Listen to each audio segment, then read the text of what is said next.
The Great Leap Forward, right in the 50s. Another debacle. It led to a famine. A famine, they starved 40 million people to death. As bad as Stalin was in the Ukraine, and that is horrible beyond imagination, that was 5 or 6 million. We're talking 40. And they had gulags as bad as anywhere on earth. They had the greatest scar outside of the Holocaust of the 20th century. And that's saying something. Think in the 20th century, we murdered, starved to death, executed 250 million people between World War I and World War II and these global conflicts and the Cold War and the Chinese Communist Party, the Nazis, the fascists. 250 million people eradicated, murdered, butchered, starved. Think about it. It's the bloodiest century in mankind's history.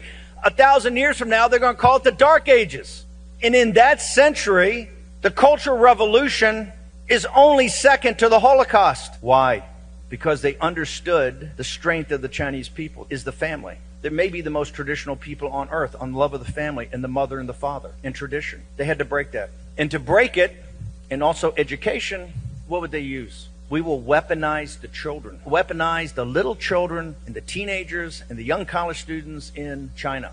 We will turn them into demons to torture and starve and ridicule, not just people in the village, not just the kulaks, the two most honored things in Chinese society, the teacher and the parents. The Cultural Revolution is so awful that the Chinese Communist Party will not let it be mentioned, will not let it be talked about. And even today in the West, we know very little about it. As horrible as that was, the Chinese people pulled themselves out with no help from anybody else.